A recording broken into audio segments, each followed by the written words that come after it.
Hello there, friends. This is Spencer Michaud, and welcome to your weekly astrology forecast for the week of January 20th through January 26th. All right. This week, we have the sun ingressing into the Saturn-ruled sign of Aquarius, a square from that newly ingressed sun to Uranus in Taurus in the very early degrees, a couple Venus aspects that we'll explore. The Venus is going to be sextiling Jupiter in Capricorn from um, Pisces, and it's also going to be making a square to Mars at the very end of the week. We also are going to have a sextile from Mercury to Mars, and of course, a new moon in the first decan of Aquarius. So that's what we've got on the table for this week. A couple planets ingressing into new decans. The sun, of course, will be moving into the first decan of Aquarius. We'll talk about the Five of Swords a little bit. Venus will be moving into Pisces 2, which is associated with the Nine of Cups.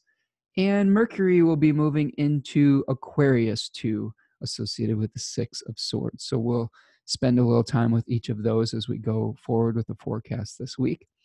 All right. Essential dignities. We'll get right to it, get down to business.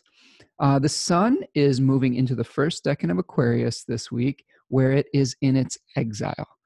We will talk about that a little bit more as we move into Monday and the weekly or the daily. But generally, the sun is going to be at its kind of weakest point. It is not a comfortable place for the sun.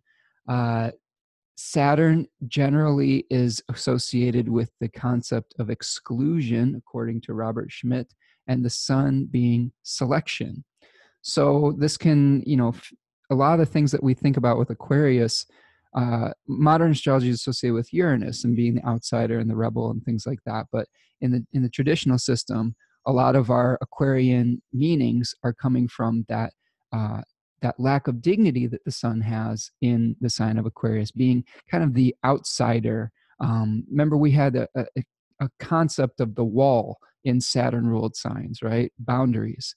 And in Capricorn, we could think of that as the things that were inside of the wall. Well, with Aquarius, we're going to be thinking about everything that is outside of the wall, things that are maybe ostracized from being part of the inner circle, so to speak, people who live on the fringes of society. And this gives us a unique perspective, which allows us to have a little bit of objectivity and to be able, sometimes when we're outside of the system, we can get a better picture of how the system actually works. And those are some of the voices that are advocating for change or positive change. So this is one of the things that we'll look at when we talk about the sun in Aquarius. The sun will be on the terms of Mercury from the first 7 degrees of Aquarius, and then moving into, it's going to stay there for this week, but it's in the face of Venus. So we've got a couple different colorations to our solar energy for the week. Jupiter is in the second decan of Capricorn, where it is still in its fall, where it's kind of at the bottom of the Wheel of Fortune. And remember, we had 2 different types of, debilities, right? Exile and fall. And exile was, according to my teacher, Adam Allenbas, who was or Achyuta Bhava, sorry, I sometimes get confused with that still. He changed his name after he got initiated with Bhakti Yoga, which is pretty cool. And he speaks about 2 different types of oppositions, and the exile being of the nature of the sun and Saturn, and that those are oppositions where they're less reconcilable. They're kind of like diametrically opposed, where the fall and the exaltation were of the nature of the moon, which it goes in a cyclical fashion, where you kind of have a little bit of each opposite in each other's in the opposition, where they're kind of flowing into one another. And Jupiter is in that kind of lunar type of debility right now, where there may be a little bit of the opposite within where it's experiencing its energy right now, whereas the sun is going to be in kind of that diametrically opposed type of debility. So that's something to think about. Jupiter will also be still in its own terms from 7 degrees to 14 degrees. Remember, it lost dignity by face last week as it moved into the second decan. So Little bit of a challenging position for Jupiter right now, but that's what sometimes the planets aren't always going to be doing everything that we want them to do 24/7, 365 days a year. Sometimes planet's in good shape. Other times it's not as happy as it wants to be. So that's just life, right? Saturn is in the third decan of Capricorn in its own domicile and in its own terms from 22 to 26 degrees. So a very strong Saturn still. So Saturnian things are supported. Things like creating boundaries, the law of entropy, of decay. We're going to be really feeling time in general, and maybe reflecting on our own mortality or our own aging process. I know that's been happening with me. It's my daughter's 16th birthday today, so that'll help make you question your mortality a little bit sometimes when your kids start to grow older. So yes, very Saturnian. Venus will be moving through the first decan of Pisces, where it has exaltation, triplicity during the day. It is the diurnal ruler of the water signs. Triplicity ruler, that is, where it has kind of communal support during the day. It'll be on its own terms from 0 to 12 degrees. And then it'll be moving into the second decan of Pisces, where it retains exaltation and triplicity rulership, but it will not be on its own terms as it moves into the terms of Jupiter from 12 to 16 degrees.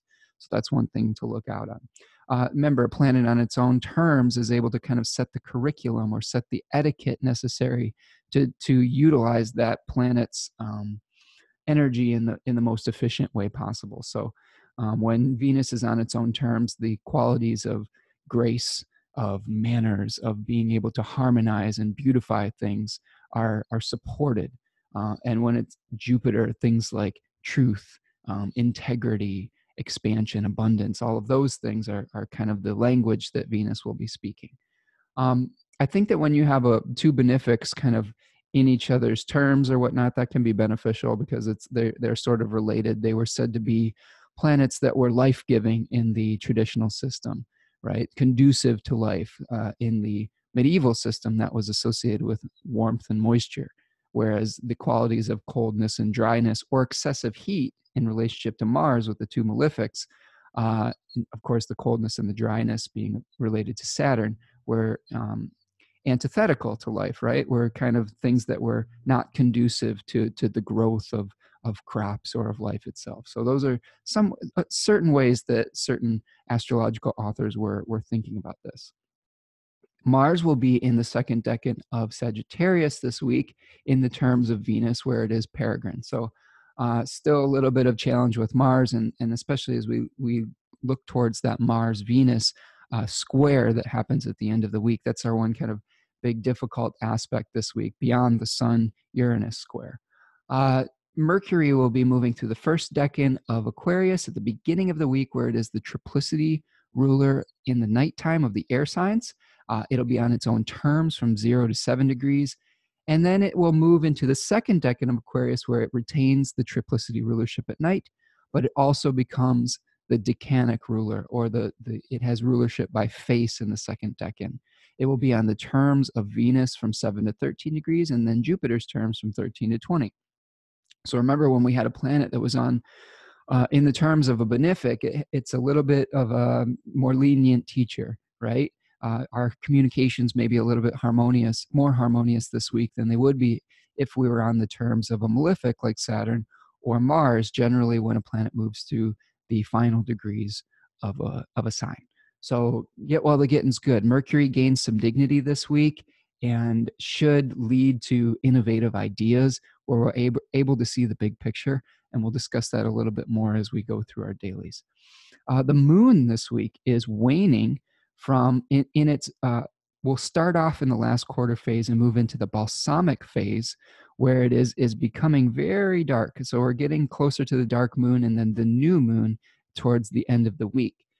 So this is a waning moon where we're releasing things. This is a time to consolidate everything we've learned over this Saturn-Pluto conjunction type of cycle that was happening, a week ago, right? Hopefully you've survived all of that. Obviously, if you're listening to this, you've survived maybe a little bit battle weary, but we've made it and hopefully learned some things, and hopefully things are going well for you now. Or if they're not, just wait a little while. The planets continue to spin.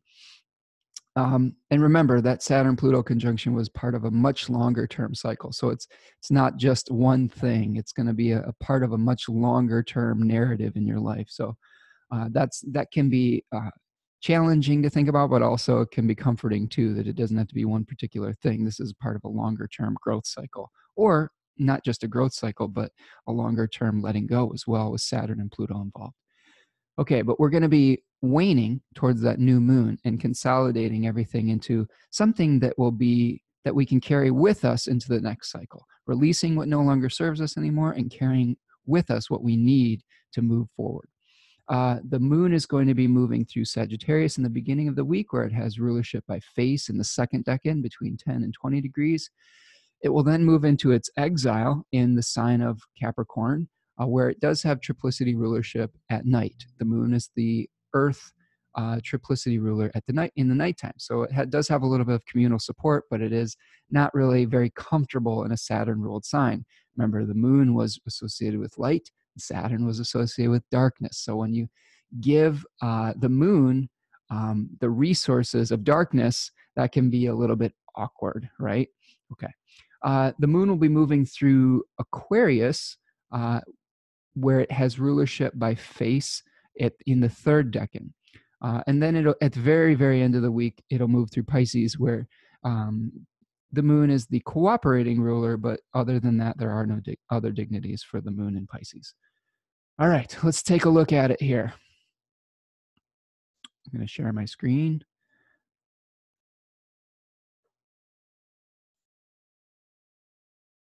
Okay, hopefully you can see that now. This is Monday, January 20th. As I mentioned before, we're starting off in that last quarter moon phase and moving into a balsamic phase with the less than 45 degrees of arc between the moon and the sun. So this is the moon releasing all of its light and coming back into the furnace of the sun. This is a time where we can lose some steam. We may not feel like starting new things. We should be finishing things up and really just kind of clearing the decks for whatever new divine assignment is going to come through the birth channel of this earthly existence. At 4:39 a.m., the moon will be sextiling Mercury, 6 degrees of Sagittarius to Aquarius. At 8:20 a.m., the moon will be making a square from Sagittarius again to Pisces. You can see that here with the square to Venus. Okay, this may be a little bit of a preview of our Mars-Venus square. We should be feeling that now as it's coming into. It's just going to get a little bit more intense as we go through the week. You can see that this is actually really one of the big things that we're experiencing this week is the tension between Mars and Venus in the two Jupiter-ruled signs of Sagittarius and Pisces. Now, the thing that is extra challenging about this is Mars has a quality right now, a traditional quality called overcoming. So when we're looking at aspects between planets in a traditional way, we want to see which planet is a little bit stronger. And in this case, it's going to be Mars is in kind of the position that may have the upper hand. Even though Venus is more dignified, this Mars is in what's called the superior position. It's closer to the midheaven here. It is. You can think of this as a car chase, right? And in this case, Mars is earlier in the zodiac and chasing Venus, right? And in this case, Mars is the bad guy chasing the good guy, maybe, and has the ability to shoot these bullets or arrows in this case of Sagittarius, right? So we've got some evil centaur on the trail of this gentle Venus in Pisces. So there may be some kind of, I don't know, brashness or animal type of nature that we have that is creating some conflicts within our relationships where we're maybe getting angry, or there may be some anger issues or anger management issues. There may be some desires that are running rampant where we want to take action in the world, but this Venus wants to be receptive. So we've got this natural conflict between action and receptivity, masculine energy and feminine energy. So this is something we're going to be experiencing over the course of this week. And of course, it's very important that you go and look in your chart to see which houses this is manifesting in. In this particular chart, this is an Aquarius rising chart. Mars is in the 11th house of groups, and it's creating a square with the second house, Venus in the second house of resources. So there may be something where you're part of a group that is maybe draining your resources or creating issues for you financially. And this can be moved to any house in the chart. So take a look at whatever your rising sign is and wherever Mars and Venus are going to fall in your particular chart to see where that conflict may be playing out. And we'll talk about that a little bit more as we get more forward into the week, because that's not going to perfect until the end of the week. The other lunar aspects of the day, the moon is going to be conjoining Mars that day as well, and the moon is going to be making a square to Neptune. Now, this is another thing that we want to keep an eye on over the course of the week, is Venus is coming into a conjunction with Neptune. That's actually going to happen on Monday of next week, not this week. But this may be part of the challenges, as we've got this Venus-Neptune conjunction where we may have some unrealistic expectations in our relationships, especially our love relationships, but any relationships in general. And that may be part of what's causing the conflict with Mars there, right? We want to take action. We have a certain set of belief systems where we want to do something active in the world, but there may be this kind of illusion that we're trying to work through with Venus and Neptune getting together there. Okay. So that's going to be, we're getting previews of that on Monday because of the moon activating Mars. So you're going to maybe see the initial seeds of that conflict coming to fruition on Monday and coming into being, and then us working through it as a challenge through the rest of the week. Okay. The big thing of the day, though, really, is if we move forward here about an hour or two, is we see here, there we go, that the sun is moving into the diurnal domicile of Saturn, Aquarius. Okay, and that happens at 9:54 a.m., very early in the day, and it's going to be joining with Mercury. So there's going to be a very mercurial quality to our solar identities over the course of the week, where our thoughts may be, we may craft our identity through mercurial things, which could be through the way that we communicate, the way that we use our skill set, our objectivity, because we're working with a Saturnian sign here. Remember, this is where we may feel like we have to leave something behind. And I want to talk about the transition between Capricorn 3 and Aquarius 1, because I think this is really instructive. So I'm going to stop my share for just a second here. And we're going to take a look at these two signs.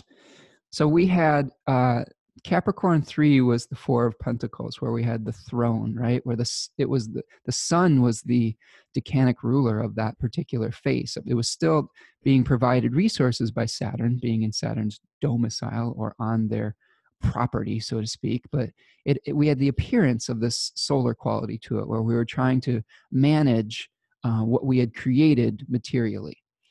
Now, when we move from an earth sign, this was cardinal earth, into fixed air, right? We are seeing a little bit of a dispersion of that solidified quality and moving more into the idealized realms. And the ideals that we may be manifesting may be a little bit outside of the norm. You can see that in this card, Five of Swords, there is some sort of conflict that happened. And there is a winner, and then there are a few losers walking out onto the frontiers of society. So you may be the smug winner, or you may be the disgraced person who lost the battle, and that may be forcing you, or by choice, it might be by choice, to move towards something different. And this is where we get the feeling of the exile. Remember, the sun, we can think of the sun as being the sun is very weak in the middle of winter here. We're in the very kind of the coldest time of the year. The sun, if we look at if I share my screen again here. Now you're not going to be able to see it on my chart, but I'm just going to draw a little horizon line here, right? So in the summertime, at the summer solstice, the sun takes this path that's very like high in the sky, right? And at the noontime, the sun is very high up, and it appears, it's giving us extra warmth based on the tilt of the earth. Well, in the wintertime, that angle is it's a lot lower in the sky. So that's why I have a south-facing window, big bay window, and in the middle of the day, the sun is just like blaring right in my face. I can see it's blinding. Whereas in the summertime, it's way above the sky. It's still warm, but it's not shining directly in the window. So you could see that the sun is kind of weak, right? It's lower, in a lower position. It's kind of exiled. It's not exalted as it would be, right? In the now I don't want to mix my terms. The sun's exaltation is actually in Aries when we see the return of the power of the light, right? Where the daytimes start to become longer than the nighttime. Okay, but we can see that the sun has a lot of power when it's higher up in the sky, right? And we can feel its warmth. And at this point, the light is weak. When the sun is in a Saturn-ruled sign, the darkness is reigning. The solar light is weak. The nighttime is very strong. Death is kind of solidified on the earth. Nothing's really growing right now. The vitality of things has gone internal. Okay, our solar vitality is resting. This is a resting phase for us, and we're gathering new ideas so that when springtime comes, we will be able to plant fertile seeds. So this is a great time to hover above your life and to see what is working and what isn't from a very from kind of, I don't know, the perspective of like being in a helicopter and seeing your life from all its different perspectives and how all the different pieces fit together. This is the gift of the sun being in Aquarius. Now, the downside of this is you could feel like you don't feel as much energy. We may feel isolated. This is a time, especially in the Midwest of the United States, where you don't see your neighbors very much. It gets pretty cold, and you may feel like hiding away in your cave, so to speak, depending on what kind of social life you have. This is just my experience because I don't go out that much, and I see people even less when it's cold because it's we're just trying to stay warm and go outside less and do less social things. At least I do. I'm not that social to begin with, but maybe this is a great time to get back in touch with some of if you have friends online or things. Maybe there's unique, eccentric ways you can connect with people. That could be a way to not feel so isolated. But remember, Saturn is that quality of exclusion. So there may be a part of your life where you're feeling a little bit like the exiled person. Austin Cabot calls this deck in the first decan of Aquarius the mark of exile. The other names for this card, Five of Swords, were defeat. So this is where you are feeling like you may have to go searching for some sort of new meaning, some sort of new reason to keep on doing what you're doing. You have to give up the power of the throne. Remember, we saw the person on the throne. And like I said, it could be voluntary, or it could be that you have lost a battle and you are now needing to find new resources on the fringes of society. Okay. This is a very fixed area of the zodiac, right? Everything is frozen. Okay. But we're looking for what are we looking for here? We're looking for ideas where things can be seen.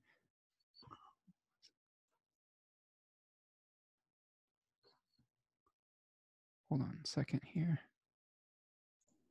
This may be a time where you're feeling like you need to break with the herd, so to speak. This is something that Austin says in his book, 36 Faces, where you may need to work outside of the established system to create some sort of forward movement in your life. So don't be afraid to have an eccentric idea, to maybe do something that is outside of the norm, and that may help move you forward with this, with the sun in this position.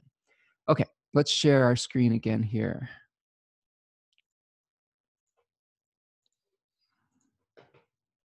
Tuesday, the 21st, the moon is going to be moving from Sagittarius, spending most of the day in Sagittarius, and then moving into Capricorn at the very end of the day, like 11:59 p.m., almost the very beginning of Wednesday, still in our balsamic phase. Interesting to note, there are no exact aspects on this day. There will be nothing that is perfecting, not even a lunar aspect. So that's very rare to see. What we are seeing is Venus moving into the second decan of Pisces.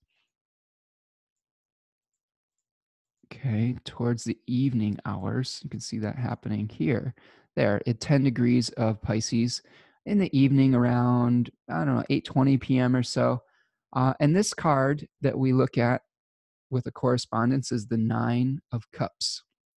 And the Nine of Cups is called happiness, or the Lord of material happiness. Austin Coppock calls it the net. And in it, we see a figure that it seems like he's found some sort of satisfaction with the cups of attainment lined up on a table behind him. He's sitting in a very stable position there, it seems. And this has a lot of contrast from the other card that we saw in the first decan of Pisces, where someone was leaving material things behind in search of some sort of new spiritual meaning. Now, this is what is the ruler of this? I believe this is the Jupiter ruled face. So this is where we see one of the benefics in another benefics decan. And that is a very fertile type of relationship between them. This is spoken about by Austin Coppock about finding harmony between the idealized spiritual consciousness and the reality of your life. And you could have some high expectations when it comes to that. When we idealize things, sometimes it's difficult for us to manifest that in reality, and that can be something where we can get a little frustrated with things not matching up. This can be especially true with our relationships, as we see Venus being the one that is subjected to this energy. It's drawing upon Jupiter qualities right now. We can see here that Jupiter is the one that's providing the resources for Venus, okay, from a position of weakness in its fall, but it is aspecting Venus. That is a good thing. So it's always difficult when a planet does not have contact with its host. If Jupiter was here in Aquarius or in Aries or in Leo or Libra, it would be in a condition called aversion. But since there is an aspect, a line of sight between Venus and Jupiter, even though it's weakened, is able to provide resources for Venus. So that I would say is a positive thing. It may not be as awesome as it could be if if Jupiter was in better shape, as it was when it was in Sagittarius, but we're working with what we've got here. Okay. So be careful not to over idealize your relationships. Try to manifest from a position of maybe slightly lowered expectations, I guess, would be the way to go with this. You don't want to, not ever have any goals or expectations, but with Jupiter in Capricorn here, you might just have to be a little bit more pragmatic and practical with what you're trying to achieve. Because Venus and Pisces, especially conjoining Neptune here, can really maybe have us put on the rose-colored glasses, so to speak, and really idealize things. And we're going to have to bring a little bit of that Saturnian practicality into bear. Okay, that'll save you some of the pain of the gap between what you want and what is the reality of your situation. I talk about this in my creative classes, like when I teach songwriting and things like that. The gap between your taste and your desire and your skill set. And it's really the same thing with the gap between your Venusian aesthetic, okay, and the reality of your situation. And really, the way to close that gap in a creative sense is to do a lot of work. And that's what Jupiter is asking us to do right now, is to do the hard work. And really, it's what Saturn asks us to do, but that's how we're going to expand, is through doing the Saturnian work, right? And so that's something that you can keep in mind. If you want to get closer to your ideals, you just got to buckle down and kind of get to it. And that's really going to be what's going to help us to move forward in our lives. And if you set more realistic goals for yourself, you're going to feel less of the pain of that gap being so wide. So you can close the gap with two ways: by working really hard and maybe setting more realistic expectations. So that's how I think that we'll be experiencing this exalted Venus here. All right, Wednesday, the 22nd. Wednesday, the 22nd. Still that balsamic moon. The moon is in Capricorn now, and the moon's going to be starting to light up some of those Capricorn placements. We're going to be seeing a conjunction of the moon and Jupiter later in the evening. But before that, very early in the day, the moon's going to be making a supportive trine to Uranus in Taurus. Okay, Uranus in Taurus, right there. All right, so that we may find that some kind of innovative quality comes into our day, but it may come through some kind of innovative limitation with the moon in Capricorn. The moon has some difficulty manifesting when it's in exile in Capricorn. But in this case, our practicality, may serve us well. So the limits that we're trying to work within may bring us some kind of innovative solution to a very tangible problem that we're working with. Okay, the moon is going to be sextiling Pisces Venus at 8:52 p.m. You can see that supportive sextile. So again, anytime we see a sextile with earth and water signs, this is kind of bringing some fertility into the picture here, watering the garden, so to speak. So that may be a nice aspect that we're experiencing. And then very late in the evening, the moon is going to conjoin Jupiter at 11 degrees, as you can see here. Okay, so it's going to give us maybe a progress report on some of the expansive yet contractive hard work that we're doing with Jupiter in its fall. Okay. The other thing that's going on this day, I'll clear everything out here, is that Mercury is moving into the second decan of Aquarius at 10 degrees of Aquarius. See that right there? Okay, so let's talk about second decan of Aquarius. I'm going to stop my share for a minute here. Now, second decan Aquarius is coinciding or having some sort of correspondence with the Six of Swords. And in this card, for those of you just listening, we see a figure on a boat, maybe a mother and a child being ferried across a boat by some sort of oarsman or something like that. So this is talking. This card and this decan in particular are talking about transitions and the space in between the known and the unknown. Okay, the known and the unknown. That's a good way of thinking about this. This was called Austin Coppock calls this heaven and earth. Aleister Crowley called this science in Book T, and we are bridging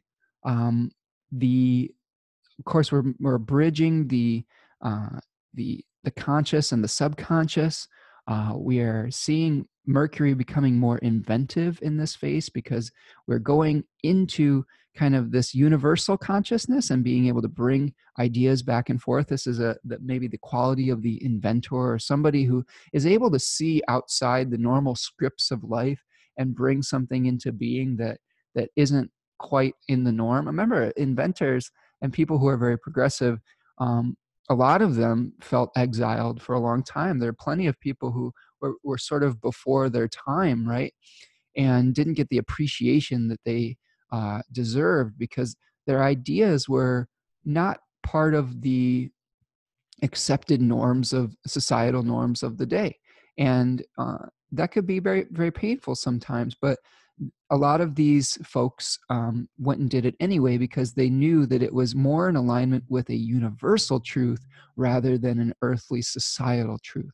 I think that's something that our thoughts may be moving back and forth between what is the universal truth and how do we bring it down and ground it on the earth in our society, right?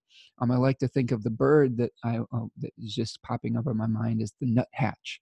For those of you unfamiliar with the nuthatch, it's like a little woodpecker, and it basically it climbs down trees. And some of the spiritual connotations of that nuthatch are bringing spiritual ideas down onto the earth. They're very versatile. They can go in a lot of different directions, but a lot of times you'll see them climbing up and down trees, which is kind of rare for a bird being able to do that.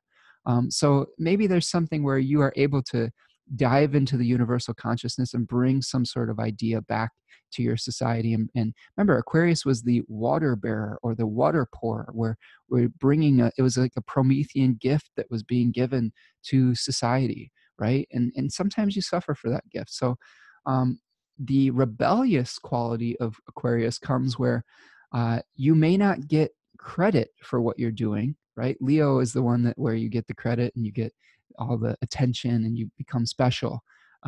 But when things are in Aquarius, you kind of have to do the right thing, and despite not getting the recognition that you might deserve.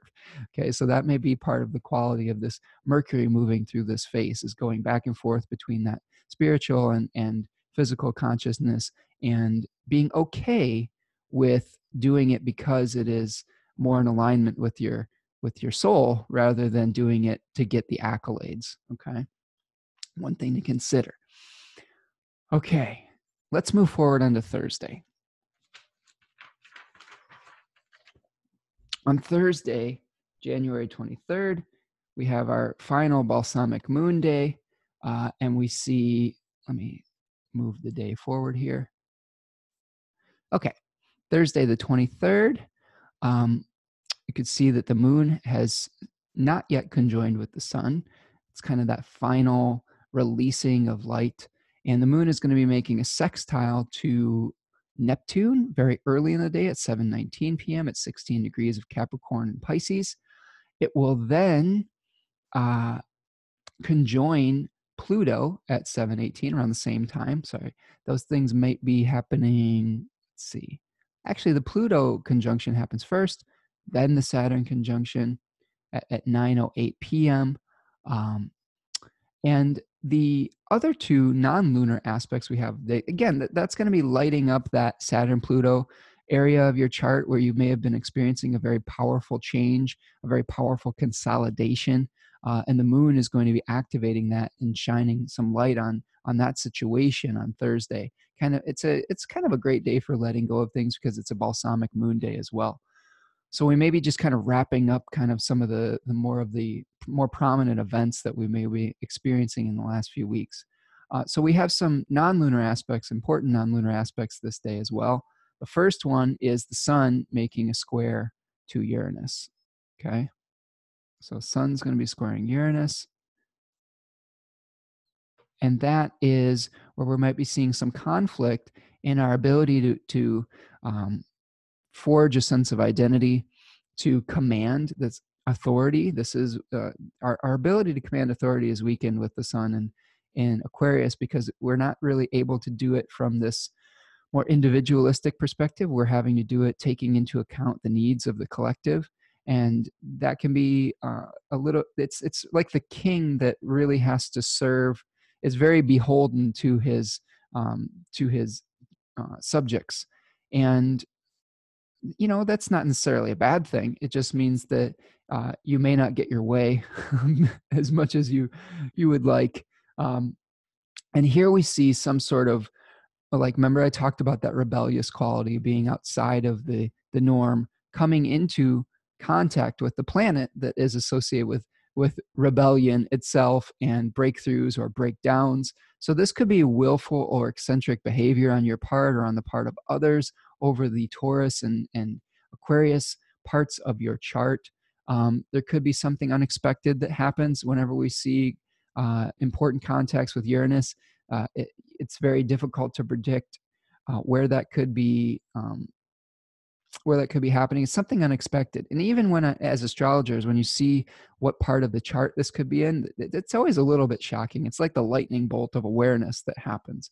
And in this case, it could be a little bit disruptive because it's a square, right? It could be something that is a somewhat of an unwelcomed experience, right? Whereas other times we have breakthroughs that are a little bit more positive, right? This could be a feeling of restlessness. There could be something where an authority figure who is not very noble, right? Because the sun is in its exile, is doing something unexpected or abusing power. This could be a very unexpected abuse of power where, there is some sort of, I guess in Ren Butler's book, they call it manic self-celebration. I thought that was a nice way of describing it. Sometimes we see people with Aquarius sun placements, historical figures, really abusing power, where they become, very kind of dictators of some sort, where they're not really in service of their subjects. They are abusing that solar quality. Okay. Becoming very because it's a Saturn ruled sign, that could be, something where they're, instead of creating vitality with their leadership, they're creating death, they're creating decay, they're creating boundaries and authoritarian like qualities where they're, I don't know, they're very Saturnian instead of very solar, which is the antithesis of life, right? All right. The other non-lunar aspect we see on Thursday is a sextile between Venus and Jupiter, perfecting. Okay, this is happening about 11 degrees of Pisces and Capricorn, sextile, right? And this is happening very early in the morning as well, 8:07 a.m. The sun Uranus square, we're probably going to feel the lead up to that more on Wednesday because this is a very early aspect in the day, 1:54 a.m. So you're going to feel the build up to this probably Tuesday and Wednesday. But we're going to see this perfection of this Venus Jupiter sextile, 8:07 a.m. And this could be, again, this could be something where we're watering the garden, so to speak, when we have the combination of earth and water. And I'd like to think of this, I see this a lot in natal charts, where when someone has some really positive Venus action, like a sextile or something like that, they get support from women in their life. Like one of the universal significators of women was Venus. So there could be some positive support that you receive in the Jupiter Pisces area of your chart, the Jupiter ruled area of Pisces in your chart, with Venus exalted there. So perhaps like in this chart, this is a Virgo ruled chart. So you see that we may see some women in the seventh house area, perhaps partnership, perhaps the marriage partner, perhaps the business partner, providing some benefit to the fifth house here of creative projects or of children or things like that. Like, so the Virgo risings out there, your spouse may be really doing some good things for your kids or helping you with a creative project, or you may have a business partner that's helping you get your creativity out there or something like that. Jupiter is it's a superior sextile here, but this should be a positive aspect all around, okay, with the two benefics there. All right. Let's take a look at Friday. On Friday, January 24th, this is where we see the balsamic moon become new at 4:41 p.m. First, let's go through the lunar aspects of this day, the only one being the moon making a square to Uranus. So let's talk about this holistically here, because we have a new moon happening at 4 degrees of Aquarius, first decan, and it is going to be co-present with Mercury, right? Not in a super tight conjunction, but Mercury is in the mix, and it's all going to be squaring Uranus in Taurus and making a positive sextile to Mars in Sagittarius. Okay. So this one could be, there could be some unexpected events that come up with this one. This is another thing where we're getting kind of a new energetic cycle, right? With the new moon, some new impulses from the moon conjoining the sun. And this go back to that 5 of Swords energy, right? Where there may be some kind of conflict where you break free from something, especially with the square to Uranus. It's a pretty tight square to Uranus. So there might be something where you have an unexpected break from somebody, or there's a conflict over how you're using your resources. And there may be a need to have a more universal perspective with these all three, this stack of planets in Aquarius, being able to see the big picture instead of being able to, just come from a self-centered perspective. That would benefit you at this point, not seeing it just from your own subjective perspective. And sometimes, one of the things that you can do to get that objective perspective is bounce your ideas off of somebody else. Ask a friend, ask maybe a couple friends if you're seeing things accurately. Get some feedback from the people in your life. Ask questions. Be curious, like the scientist. This was the second decan of Aquarius was science, right? And with science, one of the things that you do in the scientific method is you form a hypothesis and you ask some questions and you look for evidence. Okay, so that could be the way to navigate this time of year, is looking for the evidence in your life and trying to be as objective as you possibly can. A lot of the time, scientists don't interject themselves into their experiments. So be willing to experiment with your life and try to look at it from a perspective that isn't just from your own unique, singular perspective. Look at it from maybe how all the pieces are fitting together like a puzzle. Okay. All right. This is a fixed air sign too. So we may get very attached to some of our ideas, and that may be the other thing that creates conflict, is where we get really attached to our idealized ideas. One of the things that I really learned from my studies with Achyutabhava and nightly astrology was his thoughts on air signs being more the perfectionists of the zodiac than like things like Virgo, right? Because the air signs are attached to the forms of things, the idealized platonic forms of things, where we could see, according to Plato's philosophy, that everything on this earthly plane was a imperfect version of an idealized form in some sort of divine realm, right? And the earth signs speak to that very prominently, where we can kind of get attached to the idealized divine form of things and maybe get disappointed in the way that it's playing out in reality. And Aquarius, maybe, a lot of times when we see prominent Aquarian placements, we have either individuals or collectives getting disappointed with the rules of society and saying, we need to change this, we need to rebel, we need to create a new order. A lot of the qualities of, like, the downside of that is perhaps in the quest for idealizing fairness. Okay, one of the Aquarian ideals, we could tend to homogenize things and lose our sense of individuality, right? With the sun in its exile, we're losing our individual natures in favor of the collective.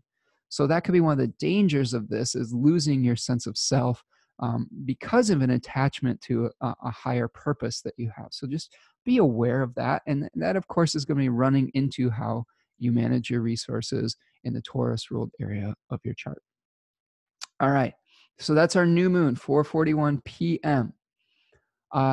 This 5 of Swords is the Venus ruled decan, and Venus is in good shape right now. So that may be helping out a little bit. Okay. One of the questions, I had a few questions that I wrote down for this new moon. This is a decan that and I've been doing research, of course, with Austin's book and the Book of Thoth, which is Aleister Crowley's book, and I do research with Ren Butler's book. And one of the questions that kept coming up is, what are you willing to sacrifice, and what aren't you willing to sacrifice for your ideals? And that's going to be a question that we're all going to be asking ourselves collectively and on an individual level. Sometimes being the exiled person means leaving something behind. So you may be asked to leave something behind in your search for perfection. And I would caution you to that make sure that what you're leaving behind in your search for perfection is in alignment with what your true goals are, in alignment with who you are as an individual as well. So it can be very easy to get swept up in this collective consciousness, but make sure that it's balance, right? You want to retain your collective, or your individual self within the collective. You don't have to completely subsume your individuality to be part of the group. You've got to be a light within the group. So that's something that we'll be thinking about over the course of Aquarius season, is how do we, find some sort of, uh, I don't know, higher purpose, but also retain the light of our own individual soul within it. All right. Because if we go too far in either direction, that's a recipe for unhappiness. We can get the narcissism of, going too far in the individualistic, subjective way, and we can go feel like we're, losing our sense of self if we just sacrifice everything too. Like it's a balance. All right, let's take a look at our weekend here. That was Friday. On the 25th, we're moving through our new moon phase. We're separating out. By the end of the day, the moon will be out of its condition called being under the bond. Remember, when the moon is within 15 degrees of either side of a new moon or full moon, that was a weakened condition for the moon, where it was said to be under the bond, where it's more difficult to bring things into manifestation. That's where we're getting like the new impulse, but we're not necessarily required to like act upon it yet. So I think at new moons, we don't want to like do a bunch of things yet. We want to just sit with that energy and reflect on it, I would say, and figure out what our plan is going to be. So that's what I do during new moons. Is I don't want to take premature action like when the moon is under the bond. I just tend to observe, and this is a great time to be the observer, especially with Aquarius new moon. Observe what's going on in your life without necessarily feeling the need to take some sort of, perhaps Uranian action right away. Sometimes when you're required to make big changes in your life, it's good to sit with them for a little while so that you can really see how you can make a more well-informed action, a more efficient action, even if it's something that is outside of the norm and requiring a breakthrough of some sort. It's okay to take a few deep breaths before doing what needs to be done. And we're going to see that reflected with our moon being sextiled with Mars here. Positive communication between the moon and Mars, of the planet of action. We may be able to get some Sagittarian fire in the mix here, and the air of the Aquarius moon is going to be fueling some of the actions that we're taking with the fire sign of Sagittarius, with Mars being there. That's at 1:34 p.m. At 2:06 p.m., the moon is making a conjunction to Mercury at 15 degrees. You can see that kind of happening here, where we may get some really great ideas about what our next steps are, okay? Something where that could be really supported.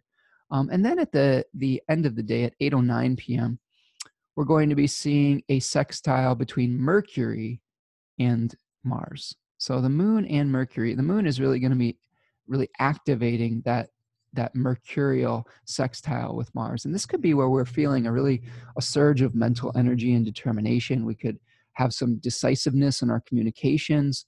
It also could lead to a little bit of rashness and heatedness in our words. Some of the images that came up of this in Ren Butler's book were protest songs, aggressive humor. Some of the things that I thought of along those lines is satire, right? The Mars in Sagittarius, and Sagittarius in general, the Jupiter-ruled sign, tends to exaggerate things. Sagittarian humor is very satirical, where it blows things out of proportion, whereas Mercurial humor is more about diminishing things and making less of something. But when we have like like I like to think of the movie Idiocracy, right?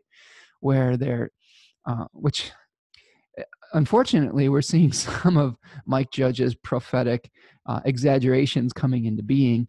Of course, that movie was about a man who gets kind of like, I don't know, time travels or is cryogenically frozen and wakes up 500 years in the future, where all the dumbest people on the face of the earth have started to procreate more than the intelligent people, and the collective IQ has gone down significantly to the point where he is now a person of average intelligence is now the smartest person in the world. And without spoiling things, he helps them,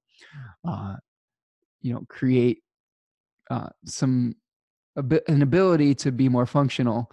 One of the jokes in there is that they've started uh, watering all the crops with Gatorade because electrolytes have what the plants need. And he's like, hey, maybe instead of watering the plants with Gatorade, you should start watering those plants with water. And that was like and they were like, from the toilet? Like, so it's pretty, I mean, it's an amazingly funny movie, but also kind of sad in its, the way that we're seeing some of the things play out in that movie. A wrestler or a reality TV star became president, and we're seeing the same thing kind of playing out now in our own reality, which is, stranger than fiction, right? So that may be something that we're seeing with Mercury and Mars getting a sextile from this Aquarius, ruled sign of the exile, and this Jupiterian expander that is blowing things out of proportion. Also, be careful not to get too grandiose in your ideas with this, because this could be, you could get really idealistic and like, I want to take action on my ideals. This could be where you want to go fly to Washington, D.C. and join the protest movement, which, if that's your journey, that's okay. Maybe that's what is needed in these times. But just be careful that you're, taking in consideration whatever effect it has on the rest of your life as well. Okay. On Sunday, the 26th, the moon is moving from Aquarius into Pisces at 6:43 p.m., continuing our new moon phase. And the big aspect of this day is the square between Mars and Venus. Here we see Mars in Sagittarius squaring Venus in Pisces with a pretty tight conjunction to Neptune. Okay, so not only is Mars squaring Venus, but Neptune's in the mix here. So this is definitely where we are coming into conflict between the actions that we want to take based on our belief system, okay, based on our unified belief where we want things to merge into this unified whole, and where we are trying to find ways to be receptive with Venus here in Pisces. This is kind of a classic conflict between the dream and how we implement the dream, and maybe we're taking an action aggressively where we're really being asked to be receptive. This is something where also with Venus in the mix here, this could be a conflict with when we get the combination of Venus and Mars. This could be related to sexual desire, or it's going to be a very lusty combination, so be very careful of that. There could be a craving to go have fun or have an adventure, and there may be some sort of disunity between what you really imagine this is going to be like and the reality of what it could be like. Be careful not to rush into any relationships with this, because it may not turn out the way that you think it will. This could be a very impulsive type of aspect with these two planets. This is really the conflict between receiving and pursuing, right? Venus is the receptive quality. Mars is the active principle. This could also trigger some jealousy or possessiveness too with Mars and Venus in the mix here, and Neptune. Remember, I talked about this at the beginning of this video. Mars is overcoming Venus. So there's some sort of conflict where Mars really kind of has the upper hand. You may sustain some injury to a relationship based on potentially being a little bit too blunt or too honest. Sagittarian is looking for truth. Venus in Pisces is not necessarily concerned with expressing an outer truth, but more of an inner spiritual truth. So there may be a conflict between the way that these truths are communicated. Your imagination is coming into conflict with the actions that you're taking out in the world. And, this is something where there could be some sort of injury sustained in a relationship due to that. So just be very, very careful about how you're communicating with all of the people in your life, whether they're business partners, romantic partners, things like that. Try not to get too idealistic about, your expectations for what you want the relationship to be. And don't use your words as weapons either. That would be my other advice. Is this could be a very self-righteous type of Mars, where we're really like saying, this is what I believe, and this is, but you believe this and you're not being realistic and all that, and your words could spark some sort of conflict. So just be very aware that that is a possibility on Sunday, and try to find compromise, right? Try to find some sort of way where you are actively observing and listening to the people in your life. It's amazing what can happen when you open both of your ears and listen and ask questions. This is a great time to ask questions if you are having a relationship challenge and trying to see the bigger picture, rather than just spouting off all of your uh, Sagittarian beliefs and saying, well, I believe it and I'm going to stick by it because I said it, right? This is a great time to be objective within your relationships as well. Use that beautiful Mercury and Sun combination here to, avert any larger crises. All right. And, Venus is going to be making a conjunction to Neptune on Monday too. So you may not be realistic about what's going on. You may also feel like you're in a fantasy, you're in a dream, but you might not want to take action that is irreversible based on the dream. Okay, does that make sense? Because there's always a morning after. Okay, this could be like the one night stand type of aspect. So just be real careful that you don't take an action that where you wake up the next day and you're like, oh my goodness, what have I done? This is not what I thought it was, and this is something where I'm thinking of Job from Arrested Development, where he always has these like actions that he takes very impulsively, and then he looks in the camera and he's like, I've made a horrible mistake. Like, he's committed to something really like awkward and weird, and he's realizing it. So don't be Job, be Michael. Okay, be Michael, be Jason Bateman in that circumstance where he's always the voice of reason. Okay, in that show, very funny. All right, okay, I think that's about what I've got for you today. Stop my share here. Looking ahead to next week, the 27th through the 2nd. Of course, Venus is going to be making that conjunction to Neptune very early in the week. Then Mars is going to be making its own square to Neptune. We'll be experiencing a first quarter moon, and then Venus will be sextiling Pluto. Super fun. So that's what we've got for next week. Thank you all for sticking with me today. Make sure that you like the video and share or subscribe. Share it with your friends. There's a Venmo and a PayPal me link if you'd like to donate to help production of future episodes of the show. And I hope that you're having a very good week and happy Aquarius season. Take care, everyone. Peace.